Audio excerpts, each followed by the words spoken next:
Hey guys, I have hit a lot of issues in trying to record this video, both for technical difficulties and me being a dummy. So this is my second attempt at trying to record this entire video. The last video was me going over the first rooms in the history section of the temple, so I'm just going to jump right in from where I left off. In case you don't remember, the last picture that I showed in the last video was the two gods ruling over the two lands and basically just being happy about it, enjoying themselves. So, as a bit of a contrast, the very next painting depicts the mass extinction event that ended up killing the dinosaurs. So basically, the last mass extinction event to happen before humans came around.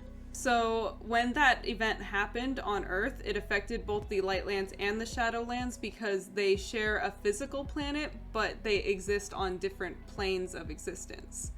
So this painting depicts the two gods mourning the loss of all of the life that they worked very hard to create. So since they were so distraught and mourning this loss of life, they decided that they would do something about it. So what they decided to do was create a third god. As I'm sure you can guess, this third god was Yurenica, but at this time she was known as Yurenica. I think I'm just going to refer to her as Yurenica just for simplicity's sake, but the only reason that her name was changed is in the same way that gods' names just change over time in real life. It's just a matter of linguistics, basically, and the way language changes. There's no real reason for it beyond that. Anyway, so Yurenica was created by these other two gods in order to protect the life that they would govern. So while these two would govern over the two lands and make sure that everything was working correctly how they wanted it to, Yurenica would be tasked with going out into the universe and destroying anything that would be perceived as a threat to the planet Earth. So because it was a meteor that triggered the mass extinction event that killed the dinosaurs and all the other life around them, Yurenica would be tasked with destroying celestial bodies like that would be coming too close to Earth for the comfort of the gods. So this room is kind of a break from the history stuff. There's really nothing in this room right now. I think in the middle is where I'm going to be putting the combat item for this episode, the Luma flies. As I explained in the previous video, these are going to basically just be a mass of little fireflies that you can either use to light up dark parts of the map or to stun enemies and knock a bit of damage off of them. Since this room is pretty empty, I decided that I would also use this as an opportunity to have the player meet Stern again. I think that you'll only be interacting with Stern one time in this episode, but I also wanted to have a part at the end of the episode where Rena and Jill aren't actually talking to him, but the perspective changes to what he's up to, and you kind of get to see how his character arc progresses for the third episode. So anyway, you'll be able to talk to him here and grab the combat item and then move on. So this just depicts Yurenica as she's doing her job. There's a meteor there. She is destroying it with a black hole. And the cool thing that I want to do about this picture is that because it'll be a black hole, this whole shape here will be colored in pitch black. But I want it to be that if you inspect it, that Rena makes a remark about it being like oddly like too black or something like that. And then you will be able to use the Luma flies item that you got in the previous room on this painting, and that will illuminate a secret door. So from then on, you can access this secret room in here and see the secret master. So from there, you can just talk to the secret master if you choose to. Otherwise, you can just also go on your way and leave. So this drawing here is meant to encapsulate how Yurenica was starting to feel about the life that she was charged with protecting for thousands of years. As she would go out into the universe and destroy things that she perceived as a threat, she would often wonder about the life that she was actually protecting, because even though she was told by the other two gods to protect it, she had actually never seen it before herself.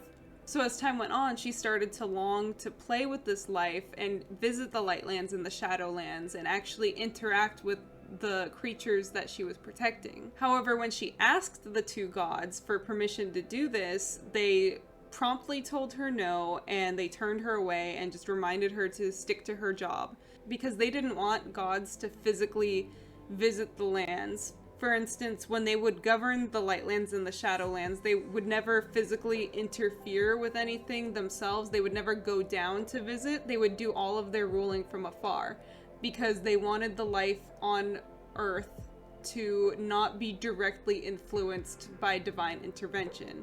Obviously, Yurenica just running around willy-nilly in the two lands was a deal breaker for them. They did not want her to do that at all. So they just reminded her, go back to your job. And she did do that for about 100 years. This painting will depict her returning to Earth after leaving for 100 years, and her going back to demand that she get to play in the Lightlands and the Shadowlands if that's what she wants to do. Of course, the two gods told her no once again, so in turn, she decided to do the only thing she really knew how to do, and she destroyed them. This picture's a little bit gruesome, but I was really proud of it when I finished it. They ended up looking a little bit more like kids than I actually intended them to. When I did the pencils, they looked more like adults, and then when I inked it, they just ended up looking like kids. So I'm gonna be probably editing this a bit to make them look less immature. But either way, Yurenica was told no by them, so she killed them. And this in turn is how Yurenica became the goddess of the Lightlands and the Shadowlands. When she killed them, she inherited their powers, and she was now in charge of ruling the two lands. She wasn't actually that interested in all of the governing aspects of the Lightlands and the Shadowlands. She was mostly interested in them for the entertainment factor and what they could do for her to amuse her. So because she didn't actually want to govern anything, she left the framework alone of the two lands. So all of the different laws of like physics and gravity and stuff like that, she didn't do anything to change. It was entirely just her kind of sitting back and casually messing with stuff as she felt like it, but otherwise she would just go back out into space and fly around, destroy stuff, then come back. She's very hands-off, basically. So this takes us to the next room, which describes the curse. So the curse is one of the main ways that Yurenica would alleviate her boredom, even though it was probably detrimental to the way the two lands were ruled. So she noticed that humans would be very vitriolic with each other when provoked. So when a human would curse another human, she decided to humor that sometimes. So basically, when one human would wish severe ill on one of their fellow humans, then Yurenica would turn around and send the cursed human to the Shadowlands, because she wanted to see what would happen. So when sent to the Shadowlands, Yurenica would equip each human with a weapon to signify their will to go home, and the strongest people with the strongest wills would impress her enough that she would just send them back home as if nothing had happened. So a side effect of humans being sent to the Shadowlands meant that they would start interacting with demons as well. Humans were the dominant species of the Lightlands, and demons were basically their equivalent in the Shadowlands. So over time, curious humans and demons would start to try interacting with each other, talking to each other, sharing different aspects of life with each other. So while this wasn't Eurenica's intention when she originally sent humans to the Shadowlands, she quickly caught on to this budding relationship between the two species, and she was very amused by it. So, in turn, she decided to facilitate this relationship in order to encourage more humans and demons to actually interact with one another. So she amended the curse, so it wasn't just a matter anymore of humans proving themselves as worthy of returning home and worthy of the goddess's favor. Instead, she decided if a human was able to team up with a demon and they would work together to find her, then that would be the way to win her favor. So humans would be able to go back home, get what they want in that way, and demons who would do this would receive a gift from Yurenica that would be specific to that demon's desires. So while humans and demons were slowly starting to form a relationship with one another, this was actually not on a large scale for the most part. Demons are still for the most part solitary. They don't even tend to interact with one another, let alone with humans.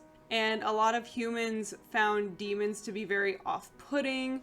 They didn't want to interact with them. They didn't trust them.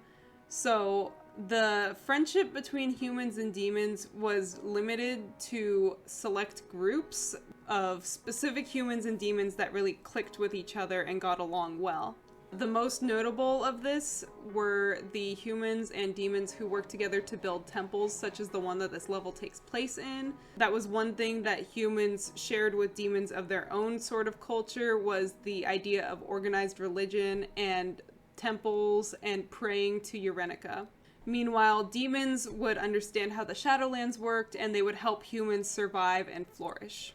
So basically, when humans and demons did work together, they could achieve really cool things like this temple and survive really well together. It's just a matter of them not typically having compatible personalities that prevented this from really flourishing further.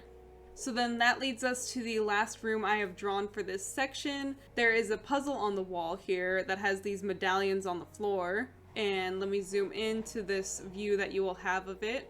The way that this puzzle works is that there will be 3 different little depressions in the wall that you can fit the medallions into, and the medallions will have these different icons on them. So basically, if you have been paying attention to your history in this section, then you will be able to figure out, okay, this is the sequence of events of stuff that has been happening. Once you put them into the right order into the wall, this door will open up, and that will lead you to a save room and the key for this section. So once you get the key, you can make your way all the way back to the lobby, open up a new gate, and continue on with the level. So I know that this video was kind of all over the place with me just like spouting off about random lore and stuff like that. It'll be a lot more organized when I actually sit down and write what all of the descriptions of the paintings will be in the level, but that is the basic explanation for everything in this section of the level. I hope that you guys enjoyed getting a little bit more information about why everything works the way it does in the Shadowlands, and hopefully you will enjoy it even more when it is written down properly and you get to experience it in the game. But for now, that is it for this video. If you enjoyed the content that you saw and you're curious about the game, then please go ahead and look in the description for the Steam page and the itch.io page for it. Go ahead and wishlist or follow the game if you are interested in knowing when it is released. I also have a Patreon where I release my content early and release early builds of the game as I update the project file. Otherwise, please check out any of my social media links if you would just like to be updated about whenever I release a new devlog. Thank you guys so much for watching, and I will see you in the next video.